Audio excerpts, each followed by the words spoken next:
আমার দল কিছু করে নাই বা যে নির্বাচন নিয়ে বিএনপির মধ্যেই আমি বলবো যে বেশ সংশয় সন্দেহ ছিল এবং ডক্টর মোহাম্মদ ইউনূসকে নিয়ে আপনারা বেশ অনেকটা অবিশ্বাসও করেছেন, সরাসরি বলেছেন বিভিন্ন জায়গাতে।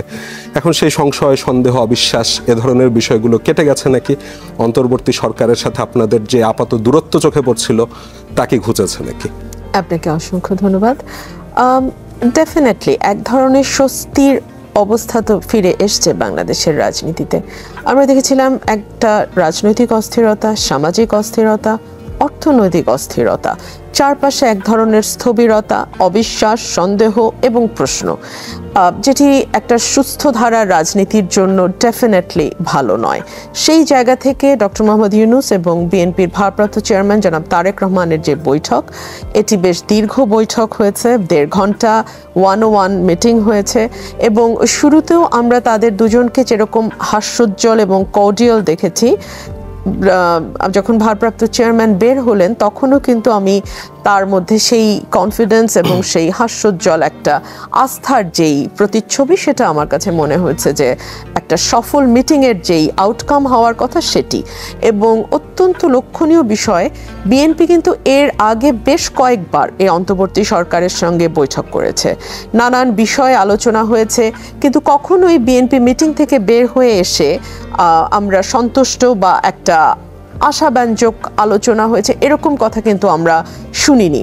This is for the first time আমরা দেখলাম যে দুজন প্রধান, সরকার প্রধান এবং বিএনপির রাজনৈতিক দলের প্রধান হিসেবে জনাব তারেক রহমান, তারা যখন এই বৈঠকটি করলেন, দুজনের মধ্যে এক ধরনের আস্থা, বিশ্বাস এবং কি বলবো, এক ধরনের বাংলাদেশের রাজনীতিতে যে একটা স্থিতিশীলতা আসতে যাচ্ছে সেই বার্তা আমরা পেয়েছি। এর কাছ থেকে প্রশ্ন নিয়ে আসবো, ওপাশ থেকে আপনি করবেন প্রথম প্রশ্ন। জি, একটু সংক্ষেপে করবেন। আমার যে প্রশ্নটা সেটা হচ্ছে রুমিন ফারহানা ম্যামের কাছে, যে বিগত আওয়ামী লীগ সরকারের আমলে আমরা দেখেছি যে আওয়ামী লীগের যেই অঙ্গ সংগঠন অর্থাৎ ছাত্রলীগ, তো তাদের বিরুদ্ধে কেউ যদি কোনো প্রকার আওয়াজ তুলতো বা কথা বলতো, তো যারা কথা বলতো তাদের উপর হচ্ছে আওয়ামী লীগের লোকজন ঝাঁপিয়ে পড়তো।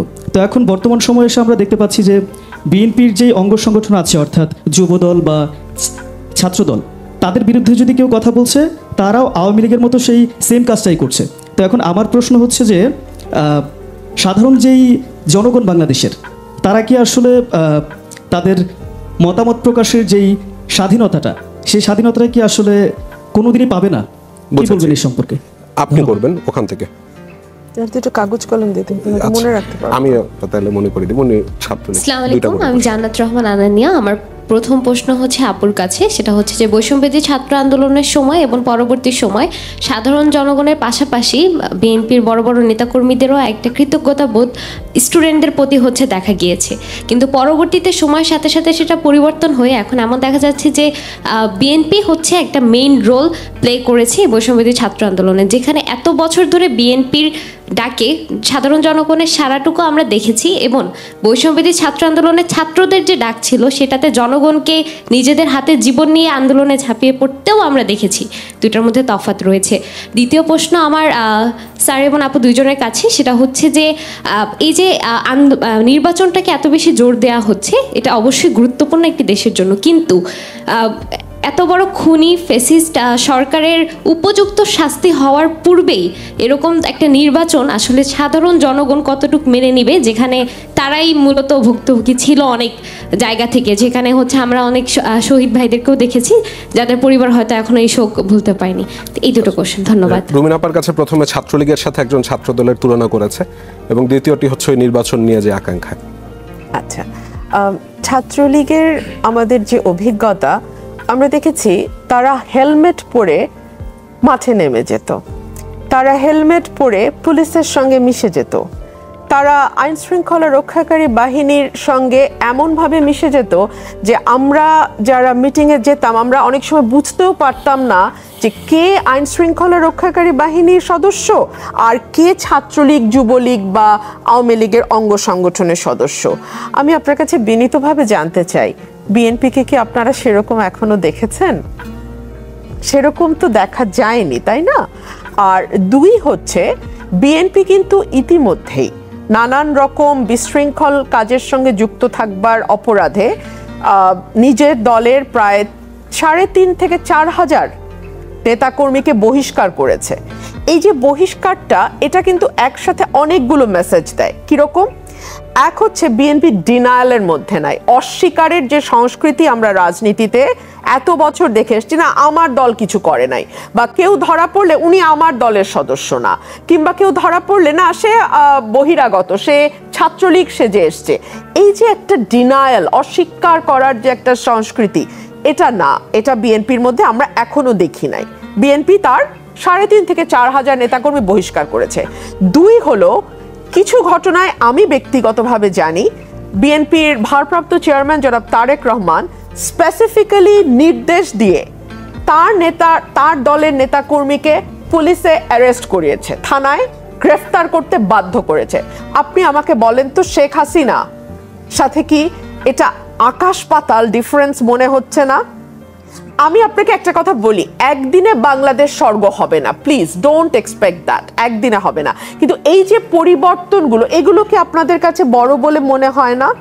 3 হলো, অ্যাক্টিং চেয়ারম্যান যখন আমাদের সাথে থানা পর্যায়ের মিটিংয়ে গিয়ে বসেন, ধরেন আমার থানা ব্রাহ্মণবাড়িয়া, আমাদের সঙ্গে যখন ব্রাহ্মণবাড়িয়ার মিটিংয়ে উনি বসেছেন, সরাইল উপজেলার মিটিংয়ে বসেছেন, উনি নেতাকর্মীদেরকে একদম স্পেসিফিক্যালি বলেছেন যে মাথায় রাখবে, আমি যদি জানতে পারি বা আমার দলের নীতি নির্ধারণী মহলের কাছে যদি কোনো খবর আসে যে তোমরা কোনো রকম কোনো দুর্নীতি বা বিশৃঙ্খলার সঙ্গে যুক্ত, আমি নির্দেশ দিচ্ছি, মানে আমাদেরকে বলছে যে আমি নির্দেশ দিচ্ছি আপনারা আপনাদের নেতাকর্মীদের বিরুদ্ধে ডাইরেক্ট থানায় যাবেন, ব্যবস্থা নেবেন এবং ওসিকে মেক শিওর করবেন যে ওসি তাদের বিরুদ্ধে দল মত কোনো কিছু বিবেচনায় না নিয়ে ব্যবস্থা নেয়। এখন কথা হলো, বাংলাদেশে তো একটি সরকার আছে, বিএনপি তো এখন সরকারে নাই, তাই না? সো এখন বাংলাদেশে যদি কোনো ফৌজদারি অপরাধ হয়, সেটা নিয়ন্ত্রণ করবার এবং দেখবার দায়িত্ব বাংলাদেশে এখন স্বরাষ্ট্রমন্ত্রীর দায়িত্বে যেই উপদেষ্টা আছেন তার, এবং থানাগুলো যাতে ক্রিমিনাল যেই হোক তার বিরুদ্ধে ব্যবস্থা নেয় সেটাও দেখবার এবং এনশিওর করবার দায়িত্ব কিন্তু তার। যখন বিএনপি ক্ষমতায় আসবে, তখন যদি আপনারা দেখেন যে ফৌজদারি অপরাধ ঘটবার সত্ত্বেও আমরা ব্যবস্থা নিচ্ছি না বা বিএনপি ব্যবস্থা নিচ্ছে না, তখন ডেফিনেটলি আপনারা আমাদেরকে জবাবদিহিতার মধ্যে আনার পূর্ণ অধিকার আপনাদের আছে। কিন্তু এখনো তো আসলে আমরা ক্ষমতায় নাই। আর আপনার যেই প্রশ্নটা আপনি করেছিলেন যে বিএনপি প্রথমে ক্রেডিট দিয়েছিল স্টুডেন্টদেরকে, বাট তারপরে তারা আস্তে আস্তে পুরো ক্রেডিট নিজেরা ক্লেম করে, এবং জাস্ট একটা নির্বাচন সবকিছুর সমাধান হতে পারে না। দেখুন, আমরা যখন গণ অভ্যুত্থানটা হয়, আমি স্টুডেন্ট না, আমি টিচার হওয়ার মতো, কিন্তু আমি কিন্তু স্টুডেন্টদের সঙ্গে মিশে গিয়েছিলাম। এবং আপনারা যদি মনে করে দেখেন, আমি যখন মিশে গেলাম স্টুডেন্টদের সাথে, আমি প্রথমে একটা কথা বলেছি, আমি কোনো দল থেকে আসিনি। কেন বলেছি এই কথাটা? Because I am a known face. আমি যাওয়া মানে বিএনপি যাওয়া। আমি কেন এই কথাটা বলেছি এ কারণেই, যদি আমি বলি আমি বিএনপি থেকে গেছি, সরকার মানে শেখ হাসিনা সরকারের নির্বিচারে এই আন্দোলন দমন করে ফেলার একটা অজুহাত তারা তৈরি করতে পারতো, যেটা একটা পলিটিক্যাল মুভমেন্ট, এটা সরকারকে সরানোর মুভমেন্ট, এটা একটা রাজনৈতিক আন্দোলন। সো এটাকে দমন করো, অতীতে 15 বছর যেভাবে দমন করেছে সেইভাবে দমন করতো। সো সেটা যাতে না করে, আমাদের ছাত্রদল, আমাদের যুবদল, আমাদের বিএনপির বহু নেতাকর্মী এই আন্দোলনে কিন্তু মিলেমিশে গিয়েছিল। আমি যখন শহীদ মিনারের মানে ইয়েতে দাঁড়ানো, লক্ষ লক্ষ জনতা আমার সামনে, আপনাদের মনে থাকার কথা 3 তারিখের কথা আমি বলছি, আমার চারপাশ থেকে আস্তে করে বলছে, আপা আমি কিন্তু ছাত্রদল, আপা আমি কিন্তু ছাত্রদলের অমুক থানার। আমি চুপ, কোনো বলো না এই কথাগুলো, ঠিক আছে? কোনো ব্যানারে যদি তারা আসতো ছাত্রদল, ছাত্র শিবির বা ছাত্র অধিকার, তাদেরকে মাটির সঙ্গে মিশিয়ে দেয়া হতো, এই আন্দোলন সফল হতো না। সো এই আন্দোলনে আমরা পিছনে না থাকলে এই আন্দোলন এত বড় রূপ লাভ করতো না। আবার আমরা আমাদের পরিচয় দিয়ে সামনে আসলে এই আন্দোলনকে একদিনের মধ্যে ক্রাশ করে ফেলা হতো। সো রাজনীতিতে কৌশল খুব গুরুত্বপূর্ণ। আপনি চিন্তা করে দেখেন, আজকে যখন স্টুডেন্টরা একটা মিটিং কল করে, তখন যদি তারা জামাত কিংবা ইসলামী আন্দোলন বা অন্যান্য ইসলামিক দলগুলো বা গোষ্ঠীগুলো, হেফাজত, তাদের সাহায্য না নেয়, কেবলমাত্র এনসিপির নামে কোনো প্রোগ্রাম অর্গানাইজ করার চেষ্টা করে, আমরা সেখানে মানুষকে দেখি না। আমি এভাবে বলতে চাই না, বাচ্চারা আমাদের ছোট ভাই বোন, আমাদের ছেলে, আমাদের সন্তানের মতো, বাট আনফর্চুনেটলি করাপশনের অভিযোগ তাদের বিরুদ্ধে এসছে। শত শত কোটি টাকা যেটা হাসিনার সময় 15 বছরে লেগেছিল, সেটা 15 মাসে হয়েছে, এবং আরো অনেক অভিযোগ এসছে, যেটা একটা রাজনৈতিক দলের সূচনাতেই অনেক বড় ধাক্কা। আমি একটু জনাব আলতাফ পারভেজ আপনার কাছে চলে আসতে চাই। আপনার কাছে একটি প্রশ্ন ছিল যে নির্বাচন মানে বিচার প্রক্রিয়া না শেষ করে নির্বাচনের দিকে যাওয়াটা কিভাবে দেখছেন? এটা আমি উত্তর দিচ্ছি। আমি এর আগে কি এই বিষয়ে একটু জি অবশ্যই। আপনি বললেন যে বিএনপির অঙ্গ সংগঠনগুলোর কোনো সদস্য যদি কোনো অপরাধ করে সরকারের দেখার দায়িত্ব, এবং 3-4 হাজার বহিষ্কারের ঘটনা বললেন। ঠিক আছে, এটা ভালো উদ্যোগ, ভালো প্রস্তাব, কিন্তু আমি বলছি 15 বছর ধরে বিএনপি একটা সংগ্রাম করছে একটা রাজনৈতিক পরিবর্তনের জন্য, এবং একটা গণ অভ্যুত্থান দেশের সবাই মিলে করলো, যাতে বিএনপির অনেকেও জীবন দিয়েছে। এত বড় একটা অধ্যায়ের পরে বিএনপির কর্মীদের ভিতর এখনো এইভাবে অপরাধ প্রবণতা থাকে কেন? মানে আপনারা নেতৃবৃন্দ তাদের মধ্যে বা এই দলের ভিতর একটা ইন্তিফাদা, মানে যেটাকে প্যালেস্টাইনিরা বলে, যে একটা আত্মার অভ্যুত্থান হলো না কেন? যে এখন লুটপাটের সময় নয়, এখন চাঁদাবাজির সময় নয়, এখন দখল বাণিজ্যের সময় নয়। মানে এইটা একটা সরকার তো আপনারা গঠন করতে পারেন, বা এখন একটা সরকার রয়েছে, এরকম একটা দল নিয়ে কি আমরা উদ্বিগ্ন হওয়ার বাস্তব কারণ নেই? যদি পরিবর্তিতই না হয়, এত বড় মুক্তিযুদ্ধের ভিতর দিয়ে তো একটা পরিবর্তন ঘটেছিল, এটা তো মুক্তিযুদ্ধের মতোই একটা বড় ঘটনা। আমরা বলছি 24-এর অভ্যুত্থানকে, এত বড় ঘটনা একটা দলের র্যাঙ্ক অ্যান্ড ফাইলে কোনো পরিবর্তন কেন ঘটালো না? এটা আমার একটা বিস্ময় জাগে। আমি ওই প্রশ্নটার উত্তর দিচ্ছি। দেখুন, বিচার প্রক্রিয়া বিচার প্রয়োজন অপরাধের, কিন্তু আমি মনে করি নির্বাচন এবং বিচারের ভিতর কোনো শর্ত যুক্ত করা উচিত নয়। কেন আমি বলছি? দেখুন, 1971 সালের মানবতা বিরোধী অপরাধের বিচার প্রক্রিয়া কিন্তু এখনো শেষ হয়নি। 2-1টা ঘটনা এখনো উচ্চ আদালতে উঠছে।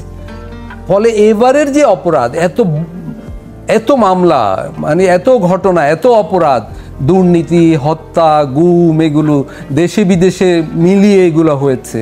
ফলে এগুলার তদন্ত বিচার কিন্তু অনেক দিন চলবে, এটা অনুমান করা যায়। এখন যদি আমরা বলে দিই যে অমুক দিনের ভিতর বিচার শেষ করতে হবে, অমুক দিন নির্বাচন হবে, তাহলে এটা ন্যায্য বিচার হবে না। তার মানে মনে হবে জোর করে আমরা একটা বিচার করে দিচ্ছি, রায় বের করে নিয়ে আসছি। আমি বলবো যে বিচার প্রক্রিয়াটা স্বাধীনভাবে চলা উচিত, এবং নির্দলীয় অরাজনৈতিকভাবে শুধু বিচারালয়ের এখতিয়ারে হওয়া উচিত, বিচারপতিদের এখতিয়ারে হওয়া উচিত।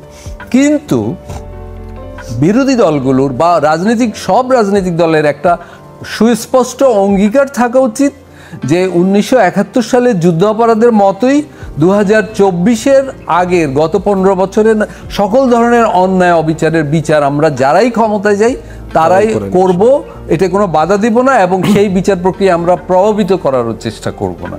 কিন্তু বিচার এবং নির্বাচন শর্ত সাপেক্ষ হওয়া উচিত নয়, তাহলে আমরা নির্বাচন বিলম্বিতই করব।